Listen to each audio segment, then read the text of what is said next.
Name me another sport where a group of semi-professional players can beat a team full of some of the best international players in the world. Players who play for their national team. Players who train full-time, fly on private jets, and compete at the highest level week in and week out. And yet, after 90 minutes, that group of nobodies can walk away with the win. That only happens in football. Every sport loves an underdog story, but football is the only sport that creates an environment where underdogs have a chance, even if that chance is small.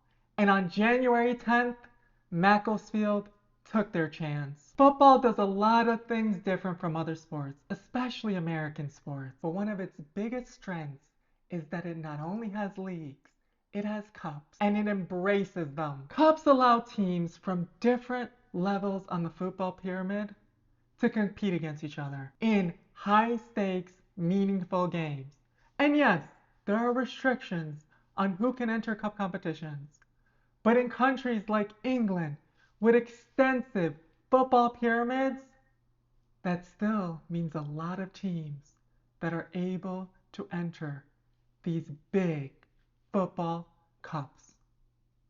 In the FA Cup, the most prestigious British, English cup competition, they allow teams as low as the 10th division to be able to compete in them. That would be like an NBA team playing against a rec team in the middle of nowhere with everything on the line. You can't have underdog stories unless you first give underdogs an opportunity, a chance to be able to compete with these big teams. And no sport does that better than football. On January 10th, two teams from completely different worlds met at leasing.com Stadium in Macclesfield. One of those teams was Crystal Palace, a Premier League team, a squad filled with international players, Mark Gouy and Dean Henderson for England, Daniel Munez for Colombia, Jean-Philippe Mateta for France, Ismaila Sarr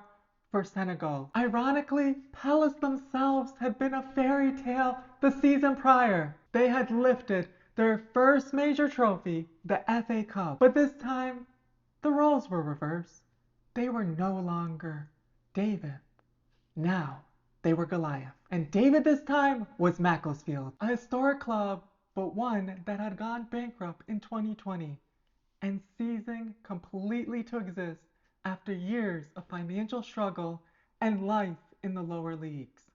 A new club was formed, starting again from nothing, allowed back in the pyramid in the 9th tier of English football. They had climbed a bit since then, but they were still in the 6th tier, a non-league team, a squad full of semi-professional play, and yet they had made the FA Cup. In the spirit of the game, non-league teams are given this chance to compete every year.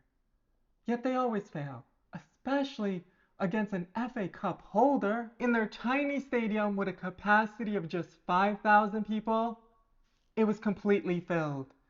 The fans were excited to watch a Premier League giant up close. They were not expecting their team to win. Yet Macclesfield, early on, they held on. Just barely. Crystal Palace was attacking, but Macclesfield was holding on to the clean sheet, barely hanging on in the match. Then, in the 43rd minute, a free kick was swung in the area. Their captain, Paul Dawson, rose above everybody, and suddenly the ball was in the back of the net. Macclesfield was leading. In the second half, it was the same. It wasn't pretty. It was just pure survival. They were just barely trying to hold on to the win. Then, in the 60th minute, it got very scrappy, not pretty. Macclesfield was attacking, but not very effectively.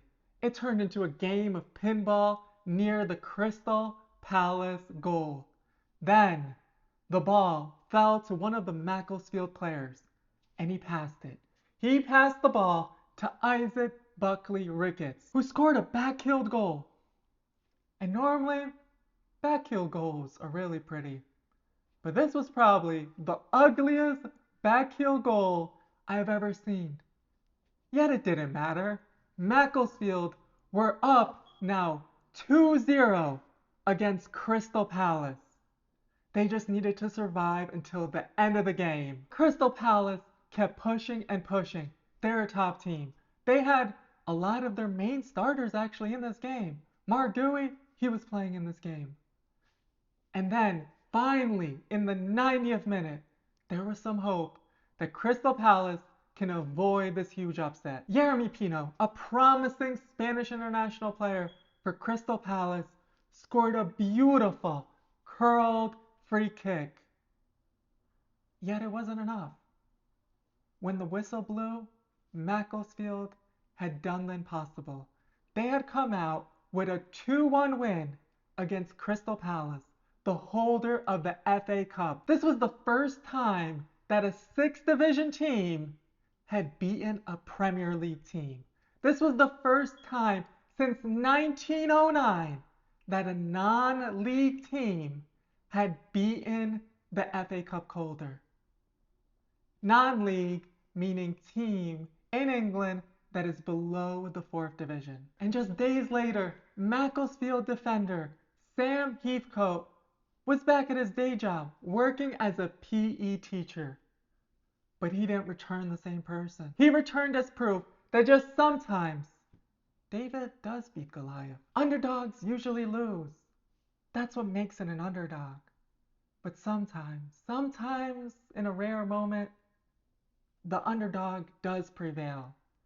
And no sport does it better than football that allows these underdogs these opportunities to show what they can do. In other sports, underdogs are discouraged, but not in football. Because unlike other sports, football never forgot what sports is all about.